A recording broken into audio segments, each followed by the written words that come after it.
Bonjour, c'est encore moi, Russell. Depuis un certain temps, il y a un phénomène qui se passe dans les réseaux sociaux où certains individus se contentent de pirater les comptes des utilisateurs. C'est pourquoi je me suis décidé aujourd'hui de vous proposer ce cours qui est porté sur comment reconnaître un email frauduleux et sécuriser ses comptes Facebook, Twitter et ainsi de suite.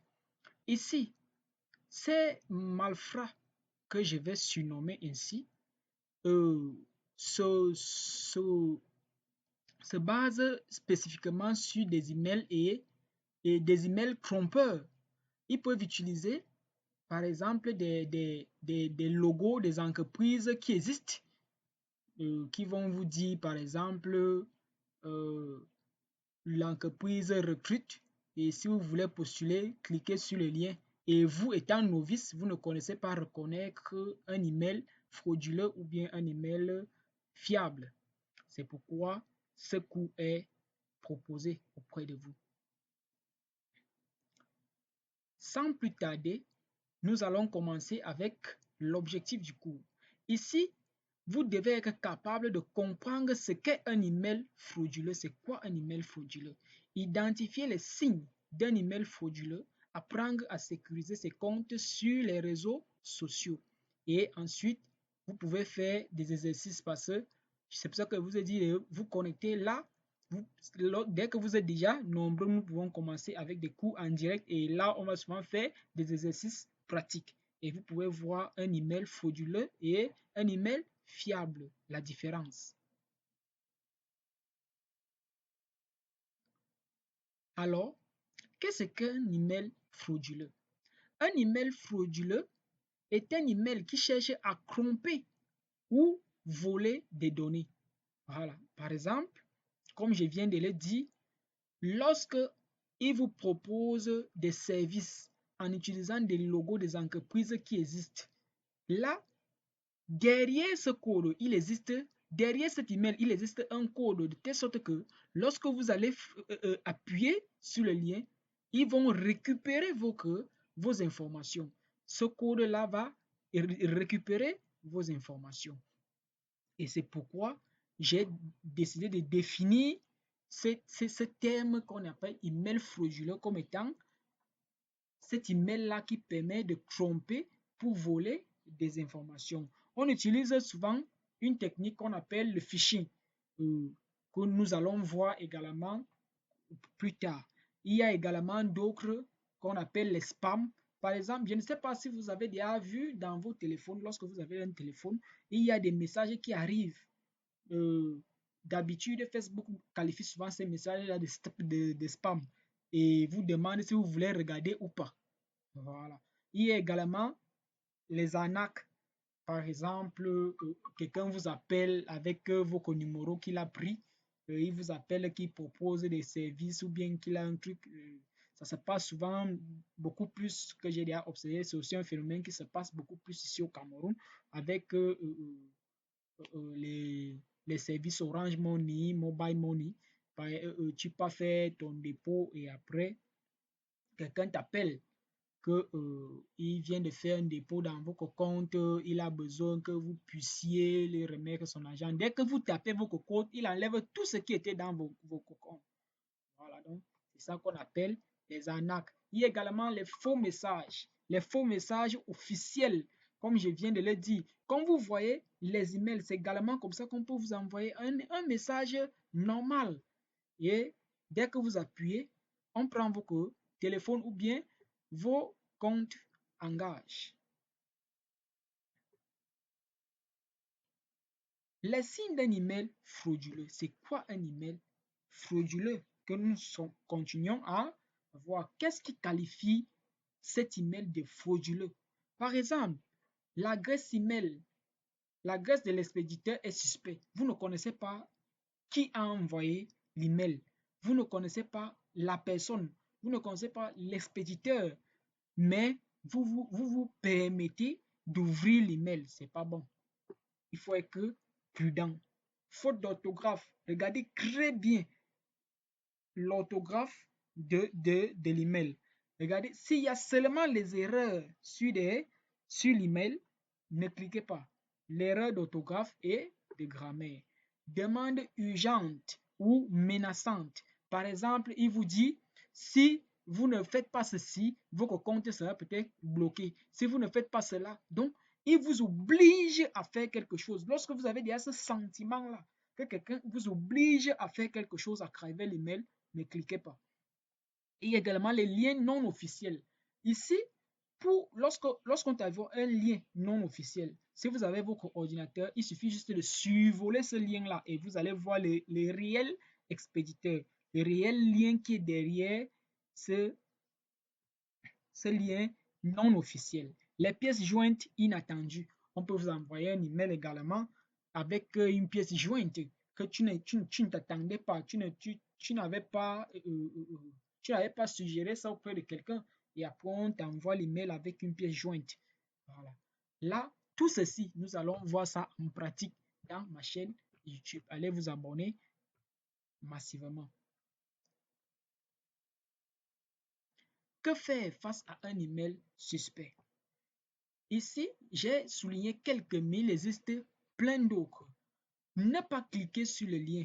Ne pas cliquer sur le lien. Vous allez constater qu'il existe quelques lignes que je mettais en jaune. En jaune là, c'est parce que c'est vraiment crucial. Il faut vraiment respecter ces lignes. C'est très important. Très, très important. Vérifiez l'URL en survolant le lien. En survolant le lien, je le répète encore, survolez toujours le lien qu'on vous envoie par email. Survolez toujours ce lien-là. Contactez directement l'entreprise. Dès que vous constatez que le lien est non officiel ou suspect, contactez directement l'entreprise auquel ces malfrats ont utilisé le logo ou l'image de leur entreprise. Signalez comme phishing dans la messagerie. Par exemple, il existe comme X, réseaux sociaux X, ils ont des options où quand tu encres, tu peux signaler que c'est un phishing ou bien je pense que Facebook également a ça. Donc, vous pouvez également signaler ça comme phishing. Sécuriser ses comptes. Mot de passe fort. Ici, ça c'est un cours qu'on va faire en profondeur parce que c'est très très important. Les mots de passe, c'est très important. J'ai eu à causer avec une dame. Elle fait dans plusieurs, je peux dire, le commerce international et elle a plusieurs comptes. Elle me dit qu'elle ne peut pas faire, elle ne peut pas avoir plusieurs mots de passe parce qu'elle n'a pas la tête pour garder. Je lui ai dit que ça, c'est trop grave. C'est trop grave. Parce que dès le jour qu'on va connaître ton mot de passe, on va pirater tous tes comptes. Et c'est trop grave. Donc, je lui ai suggéré d'avoir un annuaire ou bien chercher parce que je suis en train de développer une application où vous pouvez générer vos codes. Vous pouvez les garder à travers un support qui est en vous, que vous gardez en vous. Ça devient un peu comme votre téléphone. Vous marchez partout avec. Et lorsque vous avez besoin, vous tuquez seulement. Ou si vous avez votre machine, vous pouvez seulement les mettre et l'application va se connecter avec l'email et sélectionner exactement le mot de passe qui est dans votre clé ou support. J'appelle ça clé parce que pour l'instant, c'est encore en développement. On peut changer au fur et à mesure. Combinaison. Bon, le mot de passe plus fort pour des gens qui ont plusieurs comptes et qui veulent sécuriser leur compte. Utilisez toujours une combinaison de majuscules, minuscules, chiffres et symboles. C'est très important. Très, très important. Et allez au-delà de 12 si vous pouvez. Et si vous ne pouvez pas, le minimum c'est 12. Le minimum c'est 12 caractères. Pas de mot de passe identique sur plusieurs sites, comme je viens de le dire avec la dame que je vais taire le nom ici. Pas de mot de passe identique sur plusieurs comptes. Par exemple, que je vois souvent des gens, ils prennent l'autre là prend un bout, peut-être que 2 lettres de son nom, 2 lettres de son prénom, et il met 2 chiffres et ça va. Avec une attaque force brute, je pirate votre compte sans problème. Sans problème. Je n'ai pas besoin de logiciel tiers pour pirater votre compte. Avec l'attaque force brute, je pirate cela sans problème. Donc, c'est très, très important. Très, très important. Authentification à 2 facteurs. Là, on interpelle directement Facebook. Euh, Autant pour moi, WhatsApp. WhatsApp a déjà l'authentification à 2 facteurs que vous pouvez mettre et que vous pouvez utiliser partout. Même dans vos boîtes mail, vous pouvez l'utiliser. Authentification à 2 facteurs. C'est très important. Très important. Allez vous abonner massivement et là, on va faire des cas pratiques. Pratiques. Les paramètres de confidentialité, il existe également les paramètres de confidentialité dans vos téléphones. Regardez-les, lisez, c'est très important. Je sais que les Africains, les hommes en général, n'aiment pas lire. Lisez, c'est très important. Lisez, c'est très important. Vous lisez et vous appliquez ce qu'on vous dit de faire. Parce que lorsque l'entreprise fabrique son produit, ce n'est pas à lui de venir également mettre la sécurité dans votre téléphone. Il met juste ces options de telle sorte que lorsque tu achètes ton téléphone, tu as le droit de faire de ton téléphone comme tu veux. Tu peux le sécuriser comme tu peux ne pas le sécuriser. C'est à toi de faire ce dont bon te semble. Donc, lisez. Et si vous ne pouvez pas appliquer ce qu'on vous demande dans les paramètres de confidentialité, rapprochez-vous d'un expert et il vous le fera très rapidement.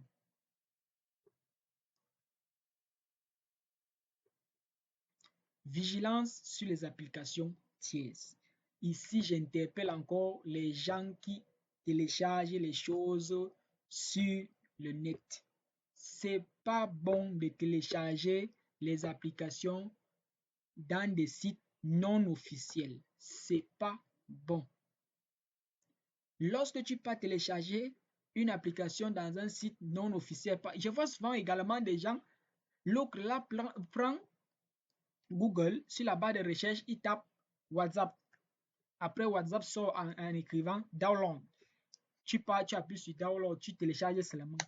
Il faut aller dans le site officiel de WhatsApp et aller télécharger l'application WhatsApp. Puisque lorsque tu télécharges comme ça, lorsque tu tapes WhatsApp, le moteur de recherche prend en compte tout ce qui est en lien avec WhatsApp. Ça te propose ça. Ça n'a pas, il s'en fout, même s'il y a des spams, même s'il y a des arnaqueurs qui ont mis, dès que c'est seulement écrit WhatsApp, on t'envoie. C'est à toi maintenant de choisir ce que tu vas prendre là-bas. Donc, évitez, évitez, évitez. Se déconnecter après usage sur PC, smartphone partagé. Évitez, lorsque vous avez déjà fini de surfer sur un réseau, de laisser votre PC connecté, un téléphone connecté. Dès que tu finis de surfer, tu te déconnectes simplement. Parce que tant que tu es encore en ligne, et il y a quelqu'un, il y a un pirateur, il peut dire, un arnaqueur, comme on vient de le dire, il entre dans ton téléphone, il entre dans ta machine et il fait comme bon le semble. Donc, déconnectez-vous lorsque vous avez fini de surfer. Et ici, je vous ai proposé les exercices pratiques que vous pouviez voir dans ma chaîne lorsque nous allons commencer à faire des exercices pratiques. Je vous remercie encore. avec cette conclusion où j'ai récapitulé les, grands, les grandes lignes importantes dont la vigilance est la meilleure protection. Toujours vérifier avant de cliquer, sécuriser ses comptes est essentiel pour protéger ses données. Merci et à la prochaine.